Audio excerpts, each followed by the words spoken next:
ஒரு விஷயம் செய்கிறதுக்கு மூட் ரொம்ப இம்பார்ட்டண்ட்டில். எப்போவுமே ஒரு நல்ல மூட் இருந்தால் தான் நம்ம செய்கிற விஷயத்த வந்து நல்லா பண்ண முடியும். அப்படி பார்க்கும்போது எங்கே நம்ம மூளை நம்ம சொல்கிறத கேட்குதுன்ற மாதிரி ஒவ்வொரு டைமும் ஒவ்வொரு மாதிரி மூடு இருக்கும். அந்த மாதிரி ஒரு சில பிடிக்காத ஒரு அன்வான்ட் மூட்ஸ் இருக்கும்போது நம்ம எப்படி சரி பண்ணலாம் அப்படிங்கிறத பற்றி ஒரு வீடியோ மாதிரி இதை ஷேர் பண்ணியிருக்கேன். பிடிச்சிருந்தா கண்டிப்பாக வந்து நீங்களும் ட்ரை பண்ணி பாருங்கள். ஆக்சுவலி நான் வந்து ஒரு ஓவர் திங்கர். நான் மட்டும் கிடையாது, என்னோடய ஃப்ரெண்ட்ஸுமே ஒரு சில பேர். பட் நான் வந்து ரொம்ப ரொம்ப ஓவர் திங்கர்னு சொல்லலாம். ஸோ ஓவர் திங்கிங் பண்ணும்போது நிறைய தாட்ஸ் வந்து அப்படியே மண்டைக்குள்ளே போயிட்டே இருக்கும் போது நம்ம என்ன பண்ணலாம்னா எழுதலாம், ஜேர்னல் பண்ணலாம். நான் வந்து ஜேர்னலிங் வந்து எனக்கு சின்ன வயசுலேருந்தே ரொம்ப பிடிக்கும். அதோட ஸ்டோரியை பற்றி நான் கண்டிப்பாக இன்னொரு வீடியோவில் சொல்கிறேன். ஜேர்னல் பண்ணும்போது என்ன பிரச்சனை இருக்குது ஆர் நம்ம எதை தேடிட்டுருக்கோம் அப்படிங்கிறத நம்ம யோசித்து ஒரு பாயிண்ட்டை எழுதிடுவோம். ஸோ அதனால் வந்து ஓவர் திங்கிங் பண்ணாமல் அதை பற்றி மட்டும் சிந்திக்கிறதுக்கான வாய்ப்பை வந்து நம்ம மூளைக்கு நம்ம கொடுக்குறோம். ஸோ அப்படி தான் வந்து ஓவர் திங்கிங்கை வந்து ரைட்டிங் வந்து கொஞ்சம் கம்மி பண்ணுது அப்படின்னு சொல்லி நான் நினைக்கிறேன். எனக்கு வந்து ஒரு 60% 70% கம்மியாக இருக்குது அப்படின்னே சொல்லலாம் ஜேர்னல் பண்ணும்போது ஓவர் திங்கிங். ஸோ நீங்களுமே வந்து ட்ரை பண்ணி பாருங்கள். If you are over thinker or if you want any சொல்யூஷன்னா கூட நீங்கள் அந்த மாதிரி ட்ரை பண்ணலாம்.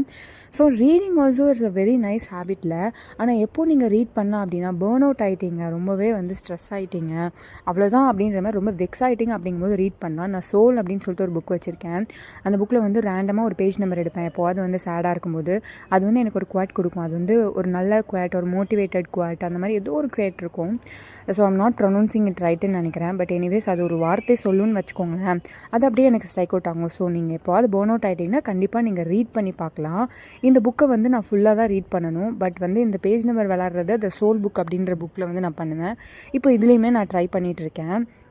ஸோ கண்டிப்பாக நீங்களுமே வந்து பிடிச்சிருந்தா அப்படின்னா செக் பண்ணி பாருங்கள். நீங்கள் லேசியாக இருக்கிறதுக்கான காரணம் என்னன்னு சொல்லி யோசிச்சிருக்கீங்களா? நான் லேசியாக இருக்கிறதுக்கு முக்கியமான காரணம் வந்து ஃபோனை ஸ்க்ரோல் பண்ணிட்டே இருக்கிறது. ஆல்ரெடி மார்ச்சில் நான் சொல்லியிருந்தேன், மார்ச் ரீசெட்டில் இந்த மாதிரி ஃபோன் ஸ்க்ரீன் டைம் கம்மி பண்ணணும்னு சொல்லிட்டு.